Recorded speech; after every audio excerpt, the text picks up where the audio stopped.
free secondary education.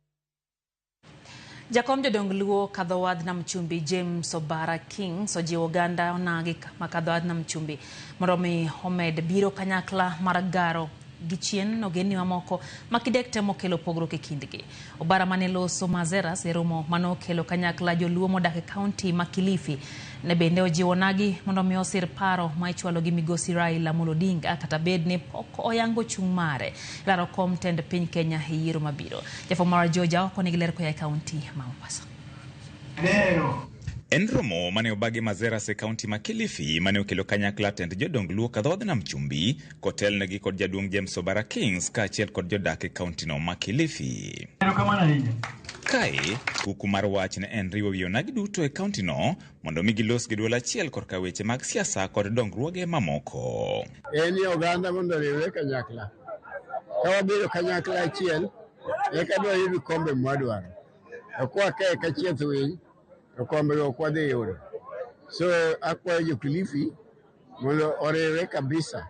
Koro kwa bedo gimoro achiel waneno ka wadhi overcome challenge nikech wanyalo decide ni kae wakete ng'atwa kae wakete ng'atwa kata bedo gi ji ariyo moko adek mano be okonyowa. Nyaka wadag kaka joluo nodak kaka Ramogi noriwo joluo ma jokanyanam momiyo koro wa expand kawuono. Ka wariwore onge gima wabiro kwayo county government kama ok miwa.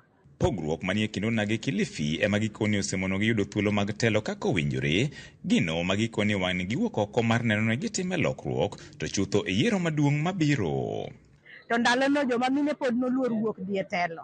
To koro sani jomine oseng'e ni ginyalo. Omiyo luoro mane nitie mag gender issues mane waluor ni joma chuo biro go wakumbo, ibiro wachni ni kidhi to ng'ate mano mako badi. Wawe wechego. Wang'e ni wanyalo, we are capable. Kendo tell leadership gi. De koro wadwa kawo gi aka koa e one level kama nyaka county malo. Ka jaluo nyalo ng'eyo kaka ne joluo dak kata kaka ne joluo timo gigegi. Onge ng'anya kwedo ja Ugenya, onge ng'anya kwedo ja South Nyanza, onge ng'anya kwedo ja Bondo kata ja Siaya. Rowere makoni kinde mathoth osebalo gi pach jodongo ne osingo mar jiwo jowetegi kawo ombulu kendo goyo ombulu no ne joma owinjore ka kinde ochopo. Koro sani kaka wasebedo kamoro achiel ni tang'e ni wadhi hero gir wadwa kata ka an gi gimoro tanyalo share gi wadwa. Ubed tich, ubed ang'o wadhi share. Kendo kwa bidok chien kaka joma jojensi. Wadano wamakre gi jodongo gi to ketwa kamoro achiel to kiribo kwa ba to wabedo gimoro adi wagoyo kanyakla mondo de waher ni joluo riwre kaka jodongwa gi osariwowa kama Wan kaka Gen Z wasupport riwruok mar joluo ni mondo wayud kata tich wambe mbele kacha. To Gen Z duto manie piny Kenya mangima sana sana man Kilifi ka akwayo mondo ukaw ombulu en gima muhimu.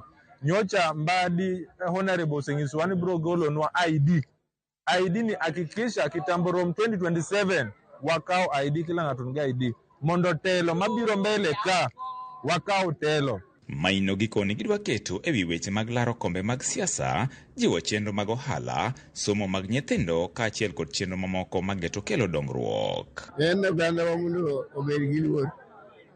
Obed gi luor kabisa mondo wang'ni kata ka Odinga wacho ni ok wanyal kawo komni lakini en mong'e kuma obuterowa. En mong'e kuma obuterowa. Koro waluwa bang'e kabisa maonge dok chien. Kane jodongo go neno na mondo giket luo Council of Elders. Kae ma wawache wechewa. Kae ma wapuonje nyithindo generation mabiro mila magwa. Jowa oseol kendo giseneno kaka itiyo kodwa marach. Koro wan wase decide wadhi bedo gimoro achiel. Kata ng'ama dhi dwaro ombulu marwa wadhi bedo kode mondo wawinjre kapok wagone ombulu. Wadwa ni wawinjore gi ji kapok wagone ombulu. Ok ni wagoni ombulu kaka wabiro kwecho kaka wabiro saa. Wawinjore ni kwa wagoni ombulu to ang'o mwadhi yudo. George Aoko, Ramogi TV, Mombasa. Ripot no ya Mombasa okelno kanyo gi George Aoko terowa e yo mokwongo chendo ni maramany piny